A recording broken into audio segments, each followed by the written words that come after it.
ஒரு ஊரில் நிறைய எறும்போட குட்டிகளும் ரொம்ப உழைப்பாளிகளாக இருப்பாங்க. ரொம்ப உழைப்பாளிகள்னால் என்னது? அவங்க வந்து என்ன பண்ணுவாங்களாம், டெய்லி நல்ல வேலை செய்வாங்களாம். சரியா?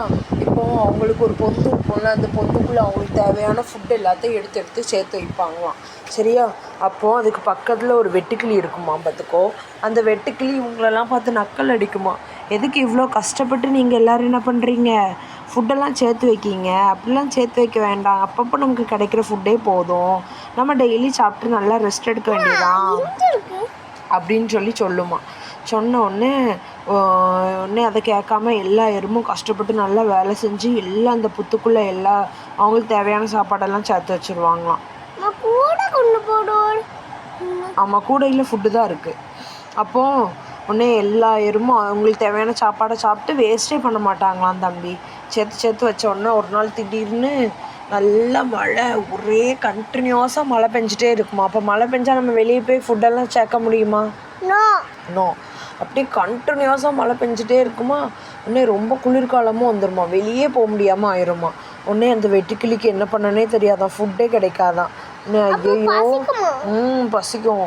உடனே இப்படியே இருந்தால் நம்ம என்ன தான் பண்ணுறது? ஆமாம், நேராக எறும்பு வீட்டில் வந்து தட்டுமா. எறும்பு எனக்கு கொஞ்சம் ஃபுட்டு தானோடனே ஃபுட்டு நம்ம ஷேர் பண்ணணுமா, ஷேர் பண்ணக்கூடாதா? ஏன் ஷேர் பண்ணக்கூடாது? பண்ணணும். இன்னும் கேட்டோன்னா சரி எங்கள்கிட்ட நிறைய ஃபுட்டு இருக்குது, இந்தா நீ கொஞ்சம் ஃபுட்டு வச்சுக்கோ, நான் டெய்லிலாம் கேட்கக்கூடாது, நாங்கள் கஷ்டப்பட்டு உழைச்சி சேர்த்தோம் அப்படின்னு சொல்லிட்டு அன்னைக்கு கொடுத்துருவாங்களாம். கொடுத்த உடனே அவங்க ரொம்ப தேங்க்யூ அப்படின்னு சொல்லிட்டு அந்த வெட்டுக்கிளிக்கு அப்போ தான் புரியுமா, நம்ம யாரோட உழைப்பையும் நம்ம வந்து நக்கலே பண்ணக்கூடாது. ஏன்னா ஒரு நாள் நம்ம உழைச்சாலே உடனே போதும் அப்படின்னு கிடையாது, நம்ம கஷ்டப்பட்டு ஸ்டெப் பை ஸ்டெப்பாக தான் முன்னேற முடியும். என்ன பூ? அப்போ தான் நம்ம ஸ்டெப் பை ஸ்டெப்பாக எல்லா முயற்சிகளும் எடுத்தால் தான் அப்போ வந்து நம்ம பெரிய பலனை அடைய முடியும். அவங்களோட உழைப்பை நம்ம வந்து நக்கல் அடித்தது தப்பு அப்படின்னு சொல்லி அந்த வெட்டுக்கிளிக்கு புரிஞ்சிருமா. சரியா? அப்புறம் இந்த எறும்பு வந்து சொல்லுமா சின்ன எறும்புக்கிட்ட, ஃபுட்டை சாப்பிட்டு அப்படி மீதி இதை கீழே போடுமா. அப்போ சொல்லுமா, நம்ம ஃபுட்டை எப்போவுமே வேஸ்ட் பண்ண கூடாது, நீ வந்து கொட்டி சாப்பிடுவல சாப்பாடெல்லாம், அப்படி பண்ணலாமா? பண்ணக்கூடாது.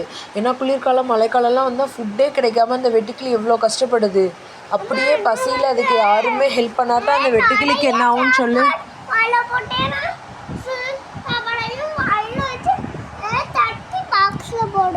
அப்பெல்லாம் நம்ம வந்து கீழே எதுவும் சிந்தாமல் வேஸ்ட் பண்ணாமல் தான் எப்போவுமே சாப்பிட்ணும். ஏன்னா நமக்கு இன்றைக்கி கிடைக்கிற சாப்பாடு கூட கிடைக்காம நிறையா பேர் கஷ்டத்தில் இருக்காங்க தம்பி. அதனால தான் அம்மா சொல்கிறேன், புரியுதா?